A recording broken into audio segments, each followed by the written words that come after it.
ភាគទី2ហ្នឹងរឿងរបស់យើងបង្ហាញចំពោះនៃកាយភ្នំបៃតងដោយហៅថានៃកាយឈីងសានលោកលួយឈីងសានបាននិយាយជាមួយនឹងឡានស៊ូដោយពួកគេនឹងចុះពីភ្នំដើម្បីទៅជួបជាមួយនឹងអ្នកខ្លាំងអាចកំបាំងមួយនោះដើម្បីអរគុណគាត់ចំពោះអ្វីដែលបានផ្ដល់មកកាន់ពួកគេចំពោះខាងយីហ្វេងរបស់យើងវិញតែយើងក៏ឃើញថាគាត់ក៏បានយកអូឈីងទៅជាមួយផងដែរប៉ុន្តែអូឈីងនឹងវានៅតែមានជាមួយនឹងគំនិតអាក្រក់ចង់សម្លាប់ទៅកាន់យីហ្វេងប៉ុន្តែដូចជាគ្មានបានផលប៉ះពាល់អ្វីឡើយទៅកាន់យីហ្វេងជាពិសេសក៏ត្រូវបានយីហ្វេងរបស់យើងគំរាមផងដែរដោយសារតែទឹកមុខរបស់យីហ្វេងយើងគឺបច្ចេកកាយតែម្ដងរឿងរបស់យើងក៏បានបង្វែរមកដល់ខាងនេះម្ដងដែលយើងក៏បានឃើញចំពោះមនុស្សពីរនាក់ដែលមកពីនិកាយឈីងសានពួកគេគឺបានមកផ្ទះរបស់យីហ្វេងចំពោះព្រឹទ្ធាចារ្យលួយឈីងសានក៏បានចាប់អារម្មណ៍ជាមួយនឹងពន្លឺអ្វីមួយដែលបានចេញពីមុខផ្ទះរបស់លោកយីហ្វេងឡានស៊ូក៏បានស្រែកប្រាប់ថាខ្លួនមកពីខាងណាហើយក៏ត្រូវបានលោកលួយឈីងសានមកហាមឃាត់យ៉ាងគួរតែលាក់បាំងសិនទៅព្រោះថាគាត់គឺជាមនុស្សដែលអស្ចារ្យអញ្ចឹងហើយគាត់ជាមនុស្សដែលដាក់ខ្លួនអញ្ចឹងពួកគេមានតែកុហកថាជាមនុស្សធម្មតាពួកគេក៏បានចាំមកដល់ខាងក្នុង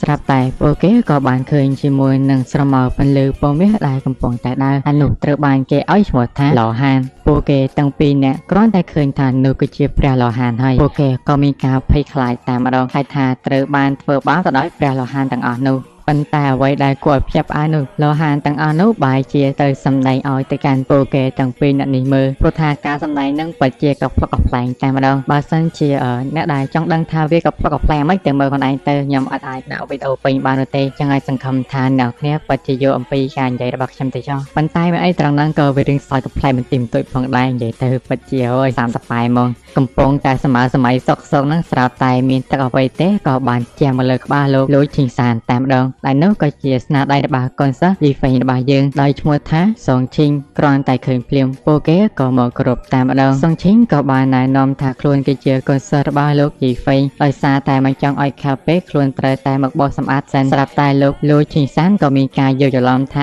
ការបោសសម្អាតនោះគឺមានន័យថាជំរះជាមួយនឹងចិត្តអាក្រក់របស់ពួកគេដូច្នេះហើយពួកគេក៏បានមកជួយសម្អាតផ្ទះរបស់យីហ្វេងតែម្ដងពេលយកមកដល់យីហ្វេងក៏បានឃើញជាមួយនឹងពួកគេហើយជាពិសេសហ្នឹងចំហាយថាំពួកអ្វីដែលបានផ្សាយភាយចេញនោះបានធ្វើឲ្យមនុស្សដែលបានមកពីនិកាយឈីងសានក៏មានការភ័យខ្លាចតែម្ដងងប់ហើយហេតុអ្វីបានជាលោកយីហ្វេងគឺគ្មានអារម្មណ៍ថាទទួលដឹងពីចំហាយថាំពួកអញ្ចឹងដែលគាត់ដើរទៅមើលទៅពិតជាសប្បាយតែម្ដងជាពិសេសហ្នឹងពួកគេក៏បានមកមើលអ្វីដែលយីហ្វេងយើងកំពុងតែធ្វើម្ហូបព្រោះថាវាមានជាមួយនឹងពន្លឺ7ពណ៌ដោយពន្លឺមួយនោះវាចេញមកពីអាវុធដែលវាជាអាវុធមួយដ៏អស្ចារ្យតែម្ដងយីហ្វេងឃើញថាពួកគេឈរនៅខាងក្រៅអញ្ចឹងក៏បានឲ្យពួកគេមកខាងក្នុងដើម្បីជួយតែម្ដងប៉ុន្តែកញ្ញាឡានស៊ូនាងក៏បានយកអ្វីមួយដែលយីហ្វេងរបស់យើងធ្វើហ្នឹងយ៉ាងមកញ៉ាំគ្រាន់តែញ៉ាំហើយមើលទៅបានធ្វើឲ្យនាងមានអារម្មណ៍ថាស្រស់ស្រាយស្រាប់តែពួកគេក៏បានឃើញជាមួយនឹងអូឈីងរបស់យើងដែលគឺជាបិសាចចោចដែលមានចំហាយធម្មពលដ៏ខ្លាំងក្លាដូច្នោះពួកគេក៏បានរត់គេចយីហ្វេងយើងវិញបានឆ្ងល់ទៅកាន់ពួកគេតែម្ដងសម្រាប់មនុស្សទាំងពីរនាក់នេះបានគិតថា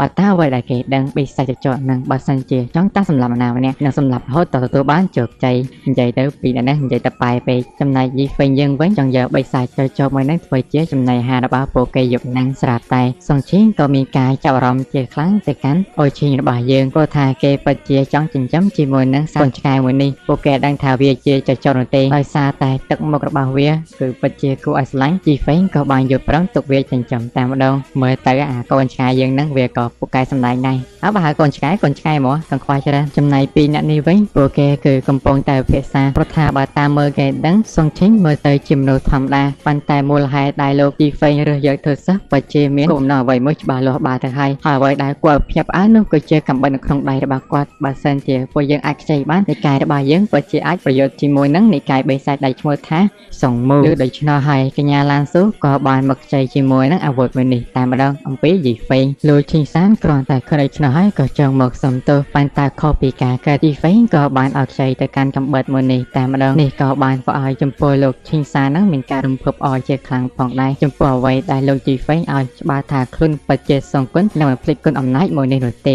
នេះបានធ្វើឲ្យយីហ្វេងយើងគិតថាចំអាពីអានេះជក់ថ្នាក់ប្អូនច្រើនពេកទេដឹងសាច់រឿងក៏បានបង្ហាញចំពោះនៃកាយឈីងសានតែម្ដងក៏បានលើកអំពីសម្លេងដែលគេក៏ហៅជាមួយនឹងសិស្សសំខាន់ឬក៏ជាព្រឹទ្ធាចារ្យសំខាន់ក្នុងនៃកាយឈីងសានដោយពួកគេក៏ចង់បង្ហាញអំពីអ្វីមួយដែលទើបតែទទួលបានលោកឈីងសានក៏បានប្រាប់អំពីការដាក់ ភ្នាល់រយៈពេល10ឆ្នាំមុនបើសិនជាគាត់អាចឈានទៅដល់កម្រិតស្ដេចក្បាច់គុណឬក៏ស្ដេចប្រយុទ្ធពួកគេពិតជាអាចទៅប្រយុទ្ធជាមួយនឹងនិកាយសង្មូបានប៉ុន្តែខ្លួនដឹងថារយៈពេល10ឆ្នាំនេះមើលទៅអបៈនឹងវាក៏មិនអន់ផងដែរប៉ុន្តែខ្ញុំក៏ទទួលបានជាមួយនឹងសំណាងដែលអាចឲ្យលោកម្ចាស់ម្នាក់គាត់ឲ្យខ្ញុំខ្ចីជាមួយអាវុធដ៏អស្ចារ្យដើម្បីជាផលប្រយោជន៍យើងនឹងត្រូវតែរើរបស់សំខាន់បំផុតនៅក្នុងនិកាយរបស់យើងផ្ដោតឲ្យទៅកាន់គាត់ទោះបីជាកូនសិស្សទាំងអស់នឹងចង់និយាយអ្វីក៏កូនខ្វល់ដែរព្រោះថាបើសិនជាយើងចាញ់នោះនិកាយរបស់យើងនឹងត្រូវបោកបំផ្លាញប៉ុន្តែបើនិកាយយើងឈ្នះវិញនិកាយយើងក៏រុងរឿងក៏អរគុណអំណោយមួយនេះសម្រាប់ជូនទៅកាន់គាត់ឥឡូវនេះវាមានតែសាកយកអាវុធដែលគាត់ឲ្យមកខ្ញុំខ្ចីតែជាមួយនឹងថ្មមួយនេះនោះទេគាត់ក៏បានទាញជាមួយនឹងតាំងតៅយីហ្វេងដែលបានប្រកោអមកាន់គាត់កាប់ទៅកាន់ថ្មមួយនោះមួយទំហឹងមនុស្សចាស់តែម្ដងប៉ុន្តែយើងក៏បានឃើញថា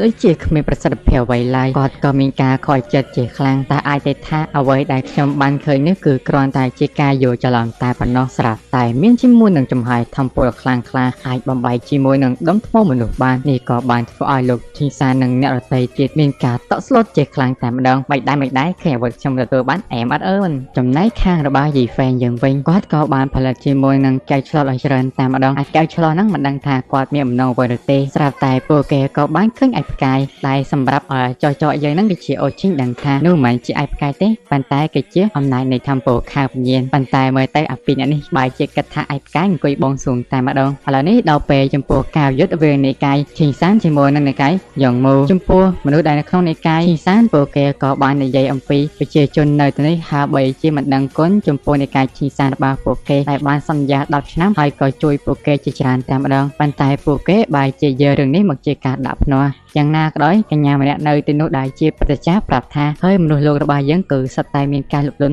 ចឹងហើយយើងក៏មិនអាចនិយាយបានអ្វីផងដែរបង្ហាញចំពោះខាងជីហ្វេងយើងវិញគាត់កំពុងតែផ្សព្វផ្សាយអំពីការឆ្លោះរបស់គាត់ដែលអាចមើលចំពោះការយុទ្ធគ្នារវាងអ្នកខ្លាំងបានលើដូច្នោះហើយអ្នកដែលចង់ដឹងរឿងគេហ្នឹងក៏ចាប់ដើមឡងព័ទ្ធមកទិញតែម្ដងឥឡូវនេះក៏បានមកដល់ចំពោះកន្លែងប្រយុទ្ធតែម្ដងយើងក៏បានម្នាក់ខាងនៃកាយឈីងសាម្នាក់ទៀតខាងនៃកាយយ៉ងមូឥឡូវនេះអ្នកខ្លាំងទូអ្នកខ្លាំងគឺបានចេញមកបាទៅហើយត្រង់នឹងពួកគេក៏បាននិយាយដូចគ្នាបន្តិចបន្តួចផងដែរមិនចង់ឲ្យខាត់ពេលច្រើនពួកគេក៏ចាប់ផ្ដើមសាឡបងជាមួយនឹងគ្នាការយុទ្ធមួយនេះមើលទៅវាពិតជាក្តៅកគុកតែម្ដងអំណាចវាយមួយដៃពោពេញទៅដោយអំណាចនៃធម្មពលប៉ុន្តែយើងក៏ដឹងថាលោកឈីងសានគឺមិនមែនជាដៃគូរបស់និងសនវោនោះទេព្រោះថាបែបហ្នឹងវាគឺបានឈានទៅកាន់អាណាចក្រស្ដេចក្បាច់គុណមុនហើយវាក៏មិនមែនជាកម្រិតទី3ផងដែរហើយឱកាសយកឈ្នះរបស់អញក៏មិនមែនថាឯងអាចទទួលបានងាយៗនោះទេដល់និយាយទៅគឺជាផែនការរបស់អញហើយក៏បានចាប់ផ្ដើមវាយទៅកាន់លោកឈីសានរបស់យើងបន្តគឺគ្មានឲ្យបន្ធូរដៃម្ដាយនោះទេនិយាយទៅតនឹងសាប់យកដោយស្គៀបាដាងអញ្ចឹងដោយបានធ្វើឲ្យលោកឈីសារឹងរបួសជាខ្លាំងគាត់ក៏បានគិតក្នុងចិត្តមើលទៅអញគួរតែប្រាជាមួយនឹងកំបិតតែលោកយីហ្វេងប្រកោមកឲ្យអញហើយមែនទេ